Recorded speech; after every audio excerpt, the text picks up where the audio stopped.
Greetings and welcome back to Patriot to the Core podcast. I am Thad Forrester and this is episode number 82. Thank you for listening again. My guest today is Mr. Dan Schilling. Dan was with us back in episode number 64 to talk about his book, Alone at Dawn, about Medal of Honor recipient and combat controller John Chapman. That book became a New York Times bestseller and it's also being made into a movie right now. I think that'll be an awesome movie. I look forward to seeing that. I hope it has a huge success at the box office. Today, he is here to talk about his new book, The Power of Awareness. Schilling uses his personal experience from conducting combat and clandestine missions around the world. He founded and then commanded 2 special operations squadrons, the second being one of America's most clandestine special mission units. And he worked alongside the CIA, FBI, and NSA to defeat terrorists. Because of Dan's unique career, safety and risk calculation became the fabric of his DNA. He used those risk calculation skills to save his life on multiple occasions. And he states that understanding and mitigating risk is a learned activity, and his mission with this book and beyond is to save lives. He mentions that several times in our interview. But we're not talking about self-defense skills here, like weapons and martial arts. He's sharing how to avoid dangerous circumstances, oftentimes by applying very simple acts and observations, from how to safely withdraw money from the ATM, how to navigate in an unknown city or area, what the difference is between instinct and intuition, and how to respond if you're forced to take more drastic action. I had a great talk with Dan today. I hope you enjoy, and please give me some feedback. Dan, how would you summarize the book? This book is how not to get robbed, raped, or carjacked using a lot of special operations and clandestine and even some law enforcement tactics, but really it's by tapping into situational awareness and understanding what that is and not overriding your intuition, which is a critical skill that people have, but they often dismiss. And it can save your life if you listen to that and you learn how to use situational awareness. You brought up intuition. You talk about this in the book, but what is the difference between intuition and instinct? Instinct is your reaction when someone punches you in the face. You are either going to punch them back or you're going to run away. You can call it, fight or flight or whatever you want to call it, but that's instinct. It is a response. It's reactive. Intuition is knowing that person was going to hit you before they took the swing. That's a really easy and, if I could use the word, intuitive way to understand that. It's being tapped into the fact that their body language, their expression, the words, how their history, everything that goes into knowing about something beforehand is intuition, whereas instinct is a reaction to what happened. Dan, what makes you qualified to write this book? I know you are, but for other people, why are you the man to write it? It's a great question, and it's a question people should always ask when they are picking up a book like this. Self-help or personal safety, you really need to vet the person that is offering this advice. I spent 30 years doing special operations and clandestine work, which is distinct from special operations, and we don't have to bog down on that, but it's more low visibility and it's more less military, perhaps, which puts you out in the world in a more natural state to interact with criminals. And so for me, that's what I did for a living. And I think my sense of self-preservation and risk calculation was enhanced by the very high-risk types of activities I am interested in. Base jumping. Most people know that I have the world record for most base jumps in 24 hours. And that's a very unforgiving line of recreation. And so I pulled on my experience in having snuck into countries in alias and walked streets of third world metropolises and even large metropolises in Southeast Asia, like Bangkok or Manhattan and here in the States. And so I've got a lot of world experience, but what I felt would be most beneficial to the typical human, which is the kind of person I want to reach with the book, was to pull from the best of everyone I ever worked with. So I pulled from CIA case officers that I know, one female in particular who's just an amazingly competent person, and other special operations people, and from the best special operations forces in the world. And then I wanted to round that out with law enforcement people, but in the form of detectives. Detectives are always dealing with the aftermath of crime. So they understand criminal and criminal interaction and crime victim mentality and failure, but also success in a way that you don't in military or in spy work. And so I pulled from all those environments, and I hope that's what delivers this book as my desire for it to be the personal safety book of the next decade. Yeah, I mean, the way you compiled it with the different experts in the various fields, and then the different stories, and some of these were stories that we all knew, have heard of at some point in our life, or some famous folks. I mean, you bring in Ted Bundy as well. It is very, very interesting. In fact, I've told people, I mean, I'm a slow reader. It takes me a while, mostly because of my limited time.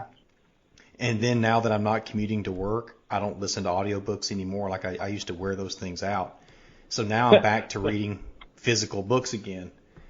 I read your book in just a very few short weeks. I think it was 2 weeks. It could have been 2.5, but that's unheard of for me. So it really grabbed my attention. I loved it. It spoke to me, not because of just my safety, but my family's safety too. Well, that's really what it's about.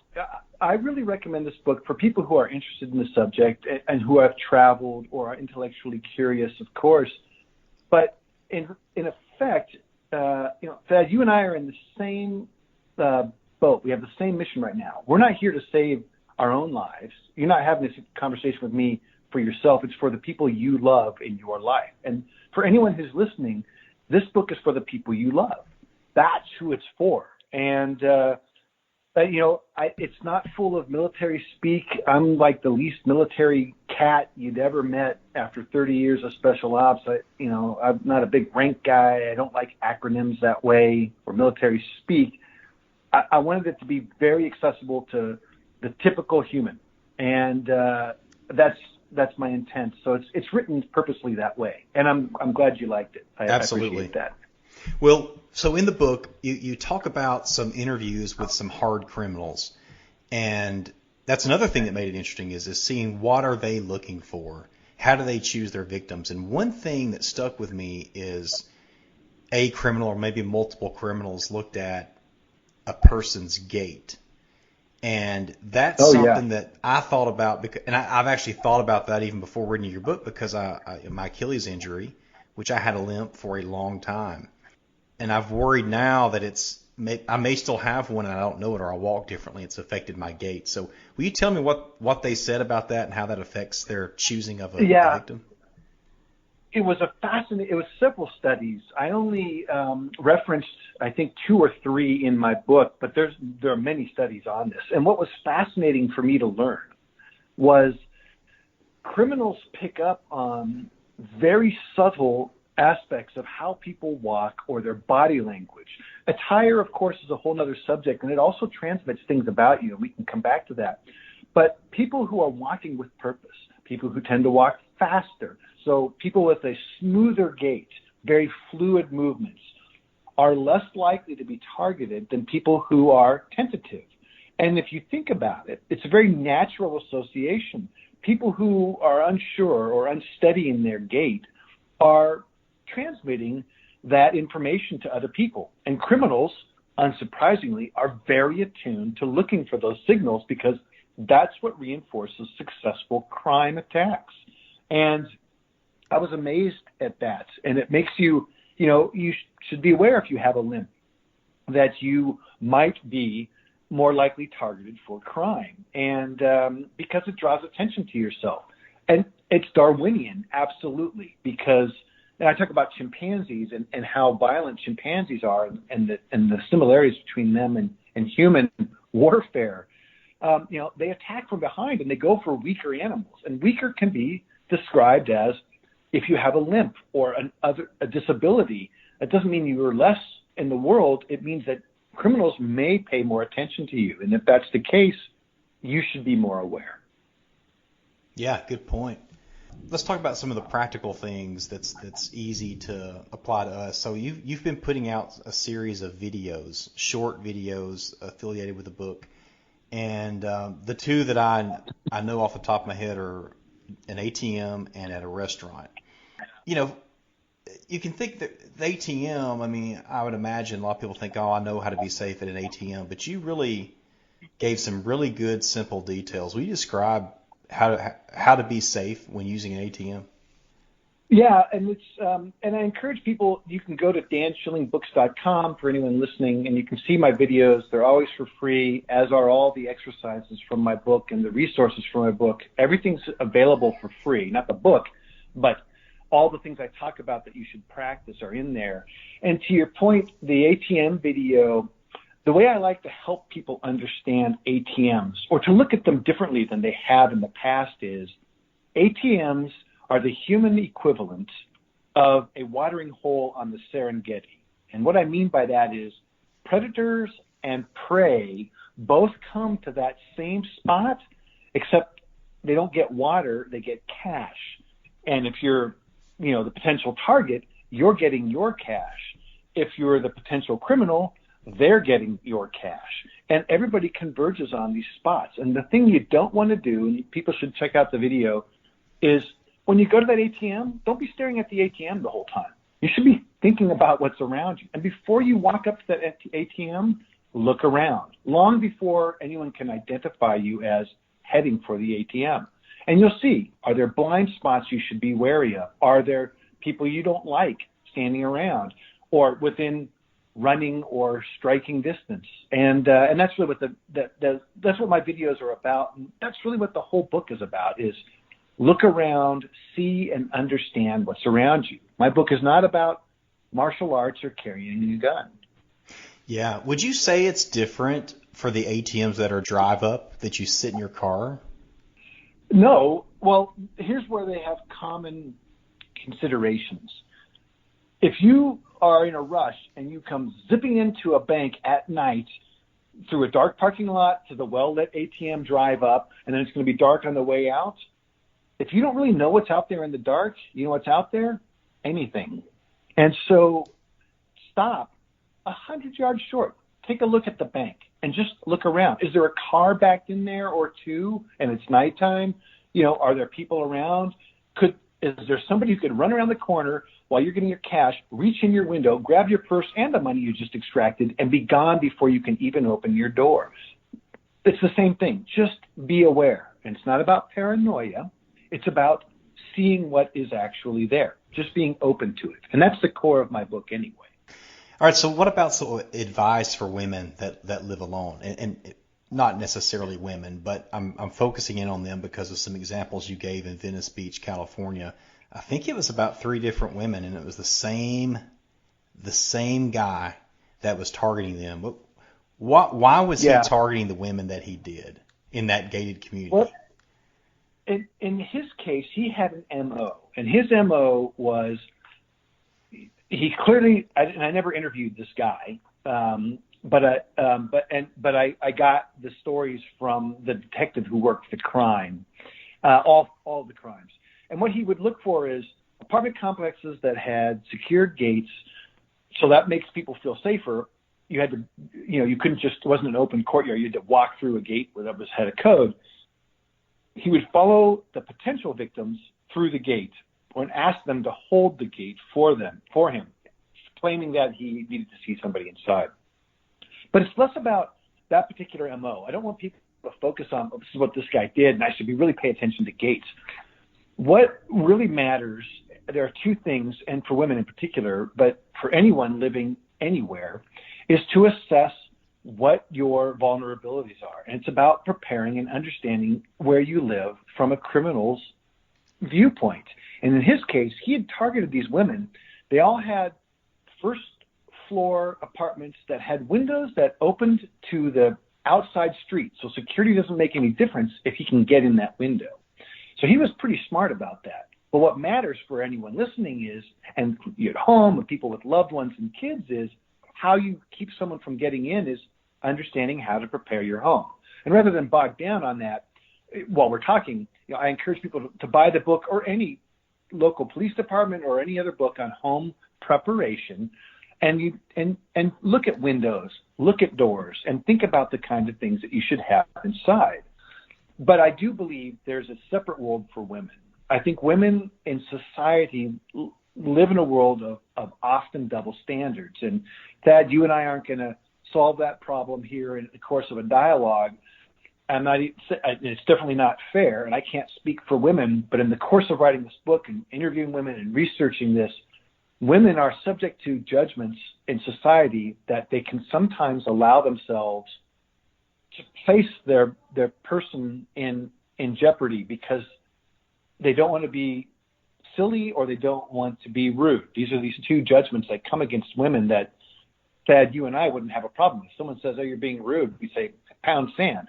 And it doesn't usually work that way for women. And those are not good reasons to put your life in jeopardy. And what matters, and I would like to emphasize here for women, is don't ever sacrifice your life or the potential of losing your life just to be viewed as polite. For instance, you're getting into an elevator and a guy comes in with you and you don't like him. Get out of the elevator. If he's like, oh, I'll hold the door for you, say, no, thanks. It doesn't matter what he thinks of you. If he gives you the creeps, don't go in the elevator. Don't open the door to your apartment. Don't, fill in the blank here. Anything that you can think of, because no one cares what you think after the incident. What you don't want to have to do is try and recover from an attack. In every case, and Dan, I can't remember how many women actually were attacked. I know for sure at least one was smart and held her ground and was spared, but the ones who went against their intuition, and that's what they did, because they later said, I knew I shouldn't have let him in. Yes. That's the amazing thing that I learned from this. I had already, intuition was a big part of my book, because intuition is something, it's inherent. You have it, I have it, everybody listening has it. Even young children know intuitively when somebody is a bad person that comes to the house, they'll recoil from that person. It's intuition. It's a million years of evolution, and it is so strong and so capable that it saved the lives of every ancestor you've ever had for 100,000 years. They all lived long enough to procreate and raise every ancestor you ever had.